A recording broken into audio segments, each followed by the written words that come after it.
Assalamualaikum warahmatullahi wabarakatuh. Bismillahirrahmanirrahim. Rabbi shrah li sadri wa yassir li amri wahlul 'uqdatam min lisani yafqahu qawli. Baiklah, sebelum kita memulai pembelajaran pada hari ini, mari sama-sama kita mengawali dengan membaca lafaz basmalah.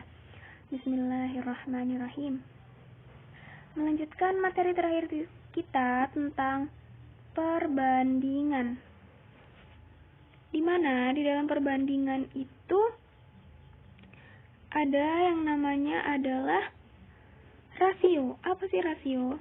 Rasio adalah bilangan yang digunakan untuk membandingkan dua nilai atau lebih.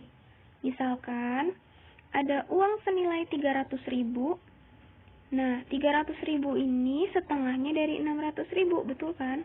Maka kita dapat menulisnya seperti 300 per 600 artinya setengah gitu, karena sama-sama dibagi 300. Jadi rasio adalah bilangan yang digunakan untuk membandingkan dua nilai atau lebih.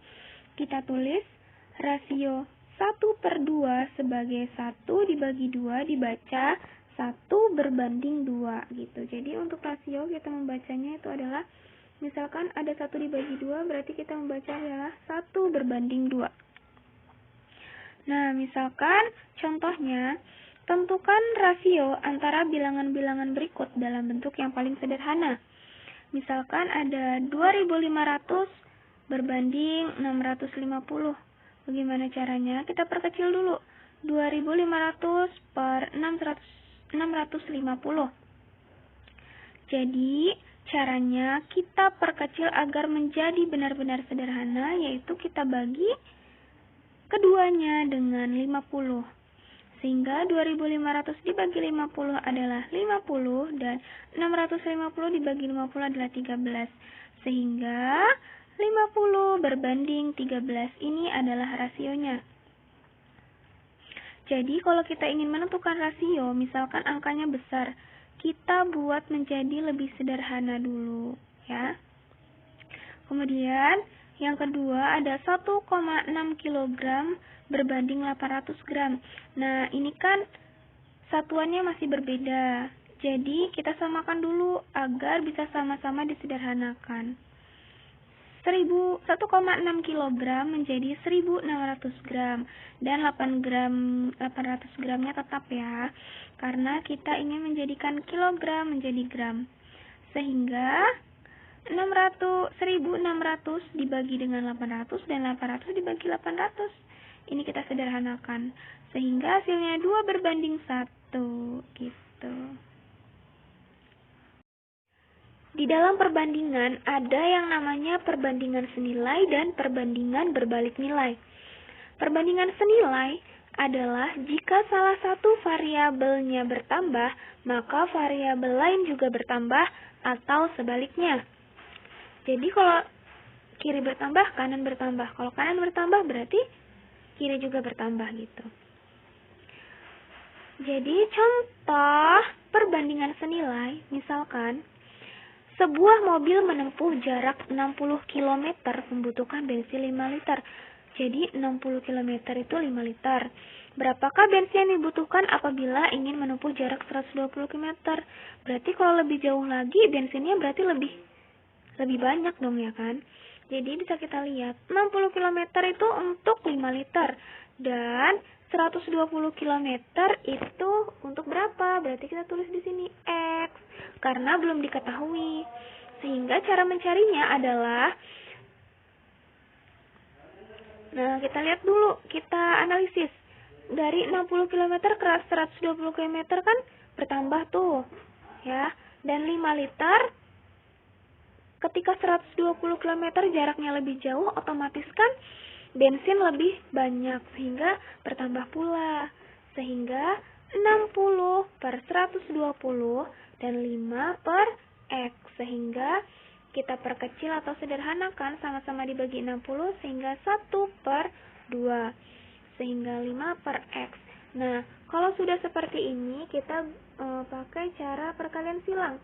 Jadi 1 dikali X adalah X. Dan 1 dikali 5 adalah 10. Sehingga X sama dengan 10 gitu ya. Kemudian di sini, jadi bensin yang dibutuhkan dalam jarak 120 km adalah 10 liter, berarti lebih banyak ya kan, benar. Yang kedua adalah perbandingan berbalik nilai. Perbandingan berbalik nilai adalah apabila satu variabelnya bertambah, maka variabel lainnya akan berkurang atau sebaliknya. Nih, bisa kita lihat contohnya. Contoh perbandingan berbalik nilai. Satu kotak coklat dibagikan kepada 12 anak. Masing-masing anak mendapat 8 buah coklat. Jika coklat tersebut dibagikan kepada 16 anak, banyak coklat yang didapat masing-masing anak adalah, nih, dari 12 anak itu 8 coklat. Nah, berarti kalau misalkan 16 anak, coklatnya lebih sedikit ya. Sehingga 16 anak kita X-kan dulu karena kita belum tahu kebagiannya berapa. Kita analisis, dari 12 ke 16 itu adalah bertambah.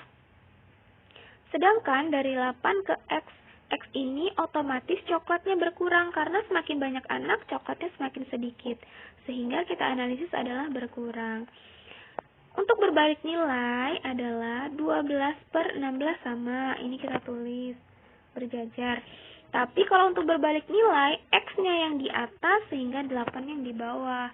Berbeda dengan senilai. Kalau yang senilai, X-nya yang di bawah gitu ya. Sehingga kita perkecil menjadi 3 per 4 karena sama-sama kita bagi dengan 4. Sehingga X per 8. Kalau sudah begini, ingat kita pakai apa? Perkalian silang. Sehingga 4 dikali X sama dengan 3 dikali 8. X sama dengan 24.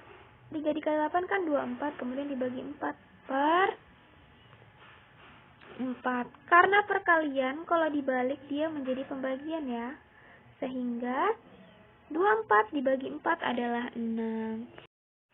Jadi ingat, kalau misalkan perbandingan senilai itu adalah jika bertambah semua. Kalau misalkan berbalik nilai, bertambah ada yang berkurang atau berkurang bertambah. Kalau berkurang berarti itu dia senilai. Ingat, jangan sampai lupa. Baiklah, untuk contoh perbandingan senilai dan berbalik nilai, ini dulu, nanti akan ada part selanjutnya untuk lebih memahami bagaimana penerapan soal senilai dan berbalik nilai. Wassalamualaikum warahmatullahi wabarakatuh.